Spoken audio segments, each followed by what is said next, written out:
Three, two, one. Hey, how you guys doing? It's your boy Amari. Yes, I'm here at Garden State Common Fest. And I always tell you guys this. This is the gospel as the truth. I always have the best guests on my program. And the gentleman that's in front of my camera is no exception to that statement. It's not only a fact, it's the damn truth. I'm here with the only, one and only, the legendary Kim Demulder. How you doing, Kim? I'm feeling really good. I'm wearing a mask just to be cautious today. There's a lot of people walking around the stadium with cooties. So I know a little bit about you, but could you explain your origin story when it comes to art and fantasy? How did you get your start?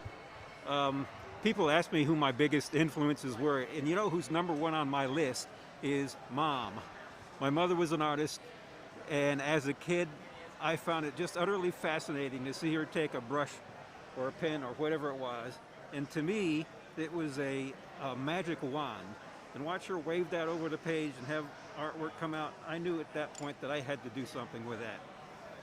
So I wound up going to the Joe Kubert School, class of '79, and it was only about a year later or so that I started picking up work, and you know the story, the gradual accumulation of work, and the more experience I got, the more work came my way. I now consider myself, after 40 years of freelancing, more or less semi-retired. Okay, so what was your first art assignment job? The very first published work I had was for DC Comics. This would have been in probably 1980.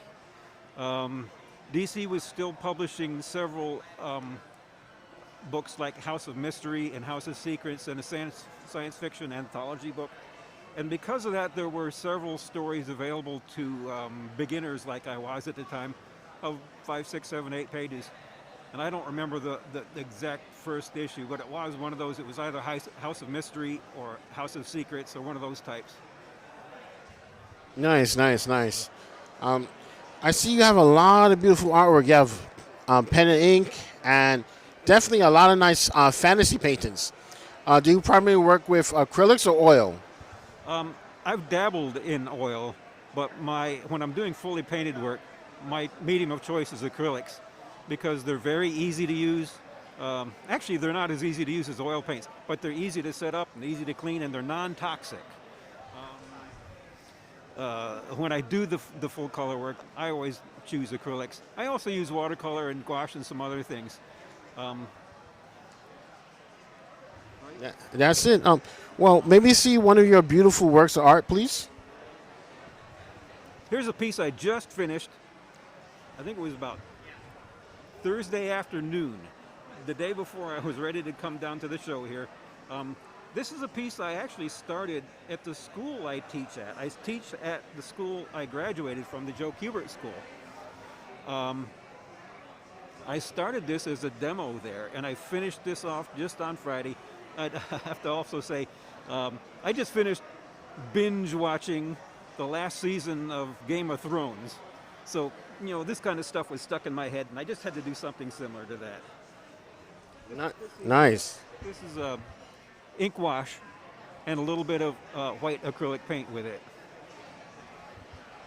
Nice, man. Well, Kim, I just got to say thank you so much for being here. And it's sad that to see you as semi-retired, but, you know. I'm still producing artwork. It's just at this point, the artwork I produce is what I want to do personally. I'll do an occasional commission too, but for the most part, it's just what I want to do, and I relish that. Well, it's safe to say you're a great fantasy artist. Thank you. I appreciate that. And I just got to say, man, thank you so much for being here. And so if anybody wanted to reach you to commission you for it, what's the best way for them to go about it? Probably on Facebook. If you just look up my name, Kim Demulder, on Facebook, I'm there. And I accept friends almost quite readily. Nice, man. Well, thank you so much for your time. I hope to see you again here next year at this show, man. Keep kicking ass and taking no prisoners. I love this show. The people that put this on, the Garden State Comic Fest people, they're wonderful. I will be back. I think as long as I can make it here, I'll be here. Nice, man. Nice. Thank you so much for your time, and I'm definitely looking forward to seeing you here next year. You heard what the man said. He loves the show, and he'll be back. That's a wrap, guys.